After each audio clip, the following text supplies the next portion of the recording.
The first time Ethan Carter saw the house, he thought it looked like hope. The kind of hope you fight for over years of sleepless nights, overdue bills, and sacrifices that no one else will ever truly understand. It was not grand or flashy. It was a modest two-story home with faded green shutters and a front porch that seemed to whisper promises of quiet mornings and laughter-filled evenings. For Ethan, this was not just a house. It was a dream finally made real. A safe haven where his 12-year-old daughter, Lila, could feel free to be herself. He stood by the curb, his shirt clinging to his back in the summer heat, watching as the moving truck pulled away with a rumble that seemed almost triumphant.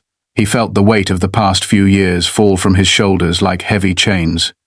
He let out a breath that was half exhaustion, half disbelief, and turned to where Lila stood, clutching her beloved iPad to her chest like a lifeline.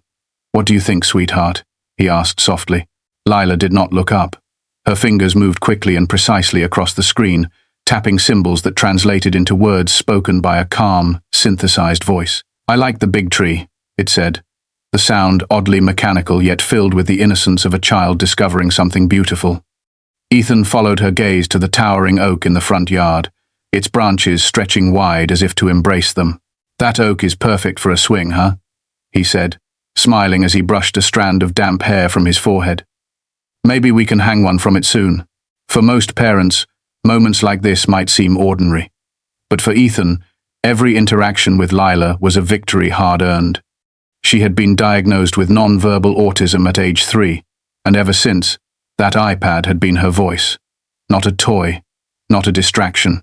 It was her bridge to the world, the tool that allowed her to express thoughts that would otherwise remain locked inside. Without it, she was silent. And silence had always frightened Ethan. Not because it was quiet, but because it meant his little girl was trapped in a place he could not reach. He crouched down and gently squeezed her shoulder. "We are going to make this place ours," he said, his voice steady, even though his hands were trembling slightly, with the enormity of the moment. Lila looked at him for a brief second, her dark eyes reflecting the green of the oak leaves, before returning to her screen. That was enough for him. It was her way of saying she understood. The first week passed like a dream stitched together by exhaustion and determination. Boxes filled every corner, yet Ethan found comfort in the organized chaos. He set up his home office in a small, sunlit room overlooking the backyard, balancing freelance graphic design work, with his most important job being Lila's anchor. He woke early each day, cooked her favorite breakfasts, and guided her through familiar routines. Lila explored the fenced yard with her headphones on, always keeping the iPad within reach. Sometimes he would glance out the window and see her crouched near the flower beds, studying ants or tracing patterns in the dirt. And his heart would swell with quiet gratitude. Here, there were no judgmental stares, no whispered comments in grocery store aisles, just space to breathe. But peace, Ethan would learn, is fragile in neighborhoods ruled by people who mistake control for order. It happened on a Sunday morning that began like any other. Sunlight streamed through the kitchen window, turning the countertop golden as Ethan flipped pancakes on the skillet. Lila sat at the table, tapping through her morning routine on the iPad. The calm was almost sacred until the sharp chime of the doorbell sliced through it like a blade. Ethan wiped his hands on a dish towel and opened the door with a hopeful smile, thinking maybe a friendly neighbor had come to welcome them. The woman on the porch wore a smile, but it was the kind that felt rehearsed, the kind that never reached the eyes. Her hair was a perfect helmet of blonde, cut in an angular bob that framed a face stretched tight with authority. She held a thick binder against her chest, like a weapon disguised as paperwork. "Good morning," she said, her voice sugary but stiff. "I am Claudia Price, president of the Maple Ridge Meadows Homeowners Association. Welcome to the neighborhood." Before Ethan could respond, she thrust the binder into his hands with a practiced motion. "Here are our community guidelines. You will want to review those carefully." Ethan blinked, caught off guard by the lack of warmth in her tone. "Oh, thank you," he said slowly, glancing at the heavy stack of rules and regulations. "We are still unpacking, but—" Claudia did not wait for him to finish. Her gaze swept over the yard like a searchlight looking for crimes. "Your lawn is 3 inches above regulation height," she announced. "And your mailbox is navy blue.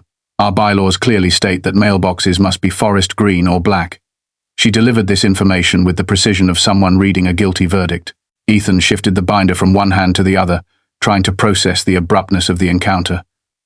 "I just moved in a few days ago," he said, keeping his tone polite even as unease crept in.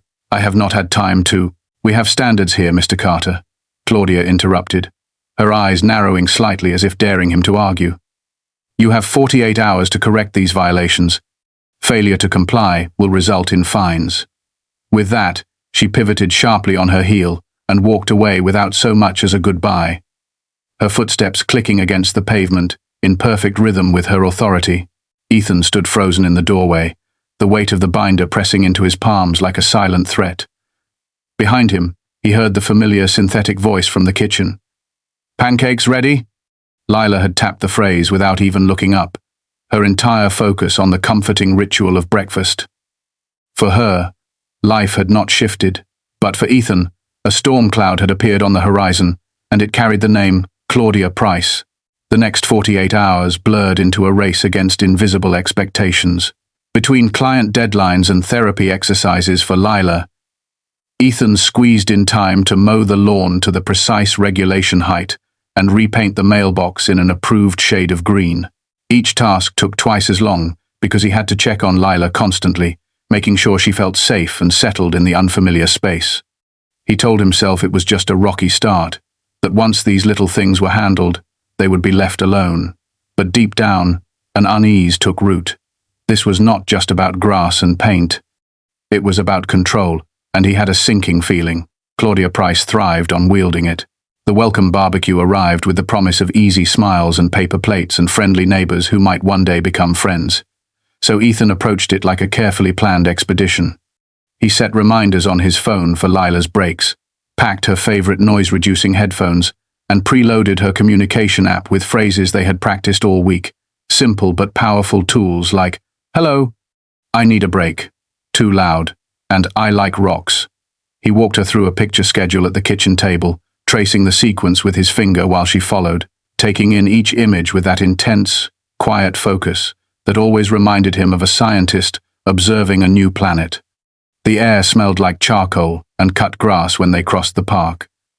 Balloons tied in loops from the gazebo rails, a long table crowded with bowls of salad and foil pans of sizzling burgers.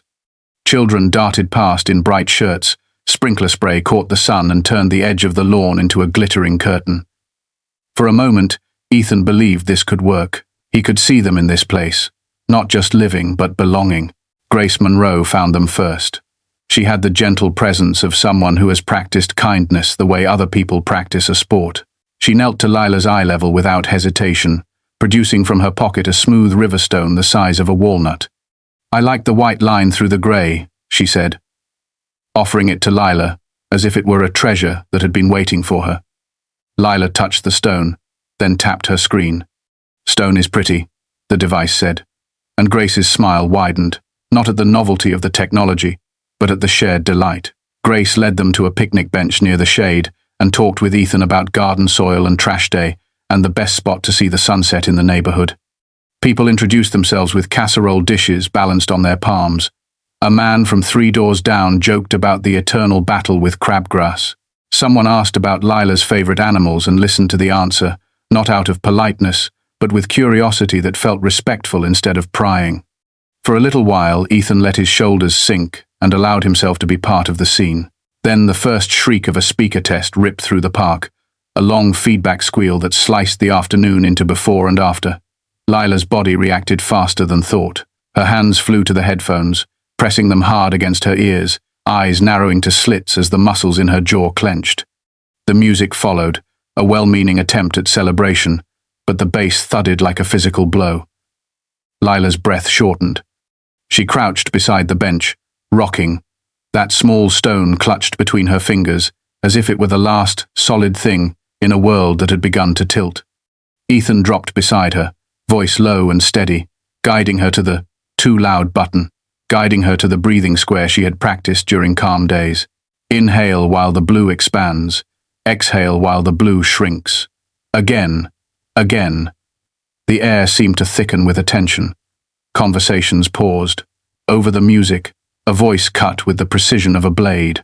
Some parents simply cannot control their children. Ethan did not need to turn to know it was Claudia. He felt the words more than heard them, felt the way they traveled like cold water down the spine, the way a crowd absorbs a sentence and becomes complicit by silence. He turned anyway. Claudia stood near the dessert table, arms folded, chin lifted, gaze fixed like a spotlight. If a child cannot behave in public, she continued, perhaps a community event is not the place for them. The tone was not loud, but it carried, as if it had been trained to pierce through the hum of life and hang in the air. Grace stepped forward, angling her body to shield Lila, as if she could physically block the judgment. She said something to the person at the speaker, and the volume dropped, not to silence, but to a tolerable murmur. Lila's breath slowed a fraction. Ethan kept his attention on her face, counting the breaths with her, letting her see in his eyes the calm she could borrow until her own returned. When she finally lifted her head and tapped, "I want to go home," he nodded without hesitation. They gathered their things and left without a word, the path away from the gazebo feeling longer than it had been on the way in, like a hallway in a bad dream that stretches the more you try to walk through it. Back in the kitchen, the house closed around them like a pair of hands cupping a flame, protecting it from the wind. By morning, the public sting of that comment had hardened into something else. A bright orange notice taped dead center on the front door. The paper spoke with the clipped grammar of power. Improper waste bin placement. Bins must not be visible from the street. Correct within 24 hours. There was a line for the signature, and under it, that same smiley face that had already become a signature of its own kind. A tiny bright circle that looked friendly until you recognized it as a stamp pressed onto everything it could reach. Ethan moved the bins behind the fence before breakfast. He told himself that following the rules would keep them out of the hurricane's eye. He wanted badly to believe that the wind would lose interest and move along. The next day brought a notice about unapproved wind chimes. The following day cited excessive bird feeder activity leading to neighborhood mess. Then came unauthorized decorative items, a phrase that seemed to have been invented specifically to object to the small stone Lila had nestled at the base of the oak, the very stone Grace had given her, now marked as visual clutter. Each notice carried the same immaculate cursive, the same cheerful threat embedded in a curved line of ink, and each one required attention that ate into the day, into Ethan's work hours, into the time he had promised himself he would use to help Lila settle into her new routines. He repaired, repainted, rearranged, and removed, until the house felt less like a home and more like a stage set designed by a person he did not trust. There are moments when frustration gives way to clarity, moments when the pattern comes into focus. That moment arrived midweek, when Ethan found Grace watering a line of lavender along her fence. She looked at the paper in his hand, and did not bother to hide her sigh. "I see Claudia has discovered a new hobby," she said. Her voice held humor, but the kind laced with history. Ethan asked if it was always like this. Grace rested her elbow on the hose reel and dropped her voice. "There was a family here before you, with a teenage son who had Down syndrome. He loved to shoot hoops in his driveway after school. Nothing wild. An ordinary sound of a ball against pavement, a rhythm that sounded to me like a heartbeat. Complaints arrived like the tide. Meeting minutes filled with phrases about property values and the right kind of neighborhood. They moved out after 6 months. It broke the boy's heart. The words landed with the weight of a verdict. Ethan looked at the lavender hedging Grace's yard, sturdy plants chosen to attract butterflies. He felt the shape of something old and ugly under the surface of cheerful paint and flower boxes, something that had been given a handbook and a title and had learned to wear both like a crown. It was in this state, when the pattern had just revealed itself, and Ethan had not yet figured out what to do with that knowledge, that Claudia marched up the driveway again. The afternoon was quiet. Lila sat on the front lawn nearby, her headphones resting around her neck, the iPad balanced on her knees, working through her practice sequence of daily phrases. The light came in slanting and warm, making the oak leaves flash a tired gold. Claudia did not look at the tree or the light, or the way Lila's brow furrowed with concentration. She came with a printed violation in hand, and a certainty that could knock over furniture. "Your garden hose is the wrong color," she announced, as if reporting a fire. "It must be a neutral tone approved by the association palette. That neon green is an eyesore. Here." She extended the notice, and when Ethan did not immediately take it, she placed it on the porch rail and smoothed it with her palm, leaving the page perfectly aligned with the wood grain. Ethan inhaled through his nose, felt the air catch, and made the choice that had been stalking him all week. He kept his voice even. I am doing my best to comply with reasonable requests, but these constant notices over minor issues are becoming harassment. We just moved in. My daughter is still adjusting. We need a little grace. He did not look at Grace as he said it, but he thought of her steady hands and the stone in Lila's pocket. Claudia's gaze slid past him to Lila, who lifted her head at the shift in energy and touched the screen with the muscle memory of a pianist. The device voiced a simple phrase they had practiced for encounters with strangers. Hello. It was as polite and unthreatening as a greeting could be. Claudia's lips pressed into a thin line. There, she said, with an air of someone spotting a diagnosis. That is the problem. Too much screen time. You are teaching her that machines are a substitute for discipline. Children need boundaries, not gadgets. Ethan felt the old anger rise, not a sudden flare, but a deep, quiet heat that comes from years of watching people misunderstand a child you would cross oceans to protect. This is not a gadget, he said, choosing each word carefully, so that none could be mistaken. This is her communication device. My daughter is nonverbal. This is how she speaks. Lila heard the word speaks, and, with the impeccable logic of her mind, tapped, I am speaking. The device said it with even tone, the syntax plain and true, a small declaration that should have ended the argument. Claudia gave a short laugh that did not reach her eyes. I raised 3 perfectly normal children without electronic babysitters. Perhaps if you practiced actual parenting instead of letting a device do it for you, the child would learn some respect. There are sentences that open doors, and there are sentences that close them forever. Ethan felt the door shut with a click, so final he could almost hear it. He did not raise his voice. He did not step forward. He let the anger harden into a simple boundary that could be named and defended. You need to leave now, he said. You are on my property, and you are upsetting my daughter. We can discuss any real concerns through appropriate channels at another time. Please leave. Lila's fingers hovered over her screen as if reading the air. She tapped, I need a break, and Ethan turned to her and said that she could have one, that he would sit with her by the oak, that everything would be all right. Claudia's eyes narrowed, her mouth curving into a smile that did not match her voice. You can expect penalties for non-compliance, she said, touching the paper on the rail one last time as if blessing it. Then she walked away with that metronome stride, a march that had the rhythm of ownership. By evening, fresh stickers blossomed across the front windows, placed at eye level with adhesive that seemed designed to punish removal. Ethan stood with a plastic scraper in hand, working the corners one by one, the task both small and enormous. Each peel released a thin thread of chemical tang and a curl of paper that stuck to his fingers. Lila watched from the sofa, wrapped in her favorite blanket, the one with the blue triangles that she had chosen not because it was cute but because the pattern repeated exactly the way she liked. Ethan kept his voice calm and narrated the process for her, not as a performance, but as a rhythm they could share. When the last torn strip came free and the glass shone again, he turned toward her and they touched foreheads in the small ritual they had invented for difficult victories.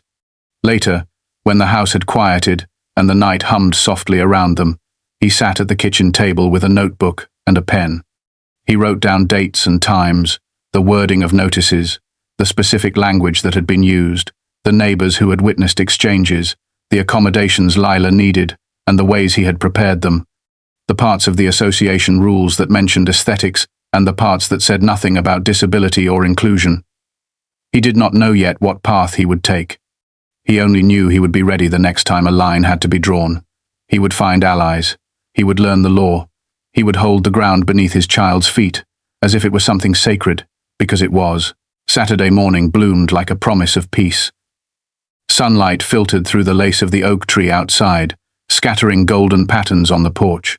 Ethan had spent the early hours tightening the bolts of the swing he had promised Lila, testing its strength by sitting on it himself and pushing gently until the ropes creaked in a slow rhythm.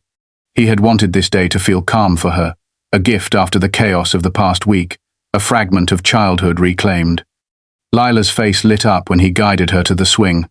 her fingers brushing the smooth wooden seat before she settled onto it with the cautious joy of someone who had learned too often that good things can vanish. She rocked gently, her iPad balanced in her lap, tapping through her communication exercises with a precision that soothed her like a familiar melody. Ethan watched her for a long moment, memorizing the curve of her shoulders against the morning light, before crouching to meet her gaze. "I need to run to the store for a few things," he said softly. "Grace is outside gardening. If you need anything." Wave to her. "All right?" Lila tapped twice, her version of agreement. He kissed the top of her head, breathing in the scent of her shampoo, then walked down the driveway with the unease of a man leaving a fortress unguarded. At the hardware store, Ethan drifted down the aisles with half his attention on the shelves and half on the image of his daughter back home. He picked up washers for the leaky faucet, extra screws for the shelf he planned to mount in the laundry room, and a packet of sunflower seeds, because Grace had mentioned they grew well in this soil. He was about to head for the checkout when his phone buzzed in his pocket. A text from Grace. The words slammed into his chest with the force of a blow. "Emergency.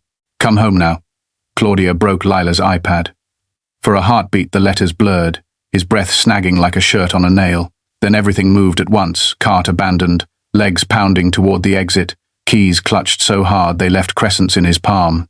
The drive back was a blur of red lights and white lines that barely registered as he pressed the accelerator harder than he should have, his mind a storm of images he could not bear to hold and could not let go. When he screeched into the driveway, he barely registered killing the engine before he was out of the car, sprinting toward the porch. What he saw rooted him in a horror that would replay for years like a scar carved into memory. Lila was curled on the wooden planks, her body locked in a rigid arc, rocking violently as guttural sounds tore from her throat, sounds Ethan had not heard since the early days, sounds that carried the raw edge of a wound reopened. Pieces of glass and plastic glittered around her like ice shards scattered in a storm. The swing hung empty, swaying slightly in the still air, a cruel pendulum marking the gap between what was and what had been stolen. Grace knelt beside Lila, her hands hovering helplessly over the child's trembling back, eyes wet and furious, and standing near the steps, arms folded across her chest with an expression carved from granite, was Claudia. "I was enforcing the rules," she said, her voice cold and steady, as if reading from a script that justified the universe. "Electronic devices are not allowed in front yard areas. Section 8, Paragraph 3. This is a neighborhood, not an arcade. Someone had to teach her respect." She spoke the word respect as if it were a crown she wore by birthright, as if the ruin at her feet were nothing but collateral damage in her crusade for order. Ethan moved toward her with a slowness that felt dangerous even to himself. His voice shook when it emerged, but not from fear, from the effort of containing what roared inside him. "You did this?" he asked, each syllable like a stone placed with deliberate care. Claudia tilted her chin. "You leave a child unsupervised with a screen and expect no consequences. This is on you as much as on me." Grace made a sound, a low growl that might have belonged to an animal defending its young, but Ethan lifted one hand without looking at her. His other hand was already reaching for his phone. "You need to leave," he said to Claudia, his voice tight enough to snap. "Right now." She laughed, a brittle sound that cracked in the warm air. "I most certainly will not. I am the association president. I have every right to be here. And if you think—" She stopped when Ethan spoke into the phone, his tone clear and measured in a way that carried more weight than shouting ever could. "Yes," he said to the dispatcher, "I need police. Destruction of property and assault on a disabled minor. Address is 438 Oak Ridge Lane. The person responsible is still here." He ended the call and slid the phone into his pocket without looking away from Claudia. "You are done," he said simply. Her face flushed, a bloom of color spreading across skin too tight to contain it. "You are calling the police on me," she demanded. "On me?" When Ethan did not answer, her voice rose. "My brother-in-law is the district attorney. Do you have any idea who you are dealing with?" Minutes later, the sound of sirens rolled down the street like distant thunder. 2 patrol cars eased to the curb, doors opening in a choreography of authority. The officers approached with the calm gravity of men who had walked into storms before. They took in the scene, the shattered pieces on the porch, the child's convulsing body cradled by a neighbor, the man standing rigid as a pillar, the woman whose voice cut the air with words like harassment and guidelines and my rights. One officer crouched to speak to Ethan, his tone low and even. "Sir, can you tell me what happened?" Ethan gestured toward the wreckage at their feet, his voice controlled but carrying an undertow that threatened to drag the world down with it. "My daughter is nonverbal autistic." That device was her voice. This woman destroyed it. My neighbor witnessed the entire thing. Claudia broke in before the officer could respond, her words spilling fast and hot. "Do not listen to him. He is lying. I was enforcing the association bylaws. That child has been a disturbance since day one. Someone had to set boundaries." The second officer bent, picking up a jagged fragment of glass. His gaze shifted to Claudia, and something in his expression altered, like a lock clicking into place. "Ma'am," he said, "destroying someone's property is a crime. Doing so to a child with a disability." "Oh, do not be ridiculous," Claudia snapped. "That child is spoiled. He is using her condition as a shield for bad behavior." The first officer's jaw tightened. "Ma'am, we are going to need you to come with us to make a statement." "Absolutely not," she said, taking a step back. "I am not going anywhere." When his hand brushed her arm, what happened next, unspooled in a blur of motion and sound a shout, a binder swung like a weapon, the sharp cry of an officer struck across the face, the swift arc of bodies closing in. Metal cuffs flashed in the sunlight. Claudia's voice rose in a jagged crescendo of outrage as they led her to the waiting car. "This is police brutality. This is a conspiracy. I will ruin every one of you." Neighbors stood at the edges of their lawns, drawn by the noise, their faces shifting from curiosity to shock, to something like grim satisfaction, as the woman who had ruled their cul-de-sac like a monarch vanished into the back seat of a cruiser. The days that followed cracked open like a fault line, spilling chaos into every crevice of Ethan's life. News spread first through the neighborhood, then across the county, then leapt like fire onto the digital plains where stories burn brightest. HOA president destroys autistic child's voice blared from screens, the headline a brutal shorthand for everything that had unfolded on that sunlit porch. Comments multiplied in the millions, voices rising in outrage, in solidarity, in fury so white-hot it seemed to glow. Ethan's phone became a live wire, buzzing with calls from reporters, from advocacy groups, from strangers who wrote in trembling sentences about their own battles with ignorance and cruelty. Amid the noise came one clear thread of grace. A message from Lila's teacher, who had set up a fundraiser with the modest goal of $800 to replace the device. The total surged past that in an hour, then climbed like a tide with no horizon, 5,000 by nightfall, 12,000 by morning, 50,000 before the week was out. Each donation carried a note. For her voice, for justice, for every child who deserves to be heard. Ethan read them in the quiet hours after Lila had finally fallen into an exhausted sleep, tears tracing paths he did not bother to wipe away. Money alone could not mend what had broken in his daughter. She moved through the house like a ghost, flinching at sounds that had once been harmless, avoiding the porch as if it were cursed ground. The school loaned a temporary device, but its unfamiliar interface left her adrift, fingers hovering in hesitation where once they had danced with confidence. She sketched instead rough, aching drawings of swings and shattered screens, of shapes that pulsed with colors darker than her usual palette. Ethan sat beside her through those sketches, through the long silences, through the nights when she curled beneath her weighted blanket and made soft, keening sounds that splintered his heart. Grace visited daily, bringing casseroles she knew he would forget to eat, bringing the balm of words that asked nothing, offered everything. It was she who first said the sentence that would become his compass when the world clamored for punishment. What does Lila need most right now? Not revenge, not headlines, not a victory measured in years behind bars. What she needed was safety, understanding, a world that would bend instead of break. 3 months later, Ethan stood in a courtroom washed in cold, fluorescent light, facing the woman who had turned his life inside out. Claudia looked smaller now, her sharpness blunted by a navy suit that tried and failed to make her appear penitent. Her hair hung limp, her face bare of the armor of confidence she had worn like a shield. The judge's voice rolled through the chamber, inviting Ethan to speak. He rose, feeling the weight of every gaze, and thought of Lila's hands resting on her new device, the one funded by strangers who had refused to let her voice be silenced. "What happened to my daughter?" he began, his voice steady though his heart thundered. Was not about a broken tablet. It was about someone deciding that her way of existing was less worthy than their sense of order. It was about trying to erase her because she did not fit a picture in someone else's mind. I do not want prison for Ms. Price. I want her to learn. I want her to understand the lives she tried to control.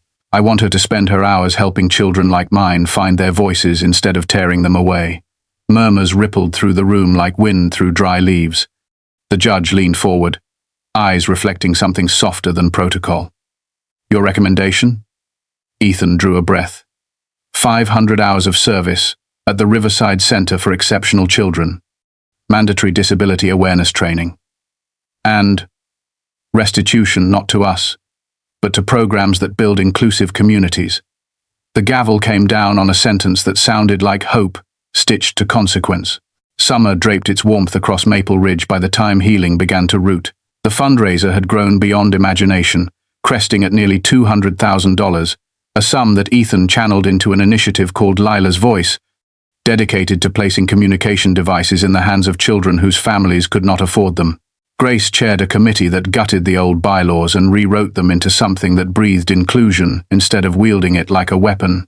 The playground shed its rigid metal spine and blossomed into an accessible wonderland where wheels and legs could spin side by side. And Claudia knelt in rooms painted with rainbows and alphabet charts, tying the shoes of children who taught her more in an hour than she had learned in decades of ruling lawns and mailboxes. At first, parents watched her with eyes like locked doors. But time and humility and the slow rhythm of genuine effort began to turn those keys. For Lila, recovery came in increments so small they would have been invisible to anyone who did not know her rhythms. A glance held a second longer, a finger tapping a familiar sequence on her new device without hesitation, a swing creaking under the weight of trust returning, one arc at a time. On the day Maple Ridge hosted its first inclusion celebration, she tugged Ethan's sleeve and pointed to the microphone framed in a garland of paper flowers. He crouched, searching her face. "Are you sure?"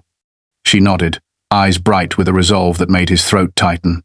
Together they walked to the front, the crowd folding into a hush that felt like reverence. Lila lifted her iPad, fingers flying with the fluency of someone whose language had returned like a tide, carrying not just words, but a piece of her soul. The voice that emerged was smooth and steady, yet it carried an ache that drew tears to more eyes than one. "My name is Lila," it said.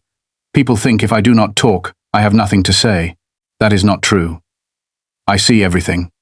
I feel everything. I just show it differently. When my voice was broken, I was afraid it would never come back. But you helped me find it again. Thank you for hearing me, even when I could not speak." The applause rose like a wave, and in its swell Ethan caught a glimpse of Claudia at the edge of the crowd, her hands clasped, her eyes shining with something that might have been regret, might have been redemption. For the first time since that shattering afternoon, he felt anger loosen its grip, not because what had happened could ever be erased, but because healing was no longer a dream clutched too tightly. It was here, unfolding under the same sun that had once burned on a porch, strewn with broken glass, on a swing that now carried laughter instead of fear. And in that moment, as Lila pressed the final phrase, "We all belong," Ethan believed it.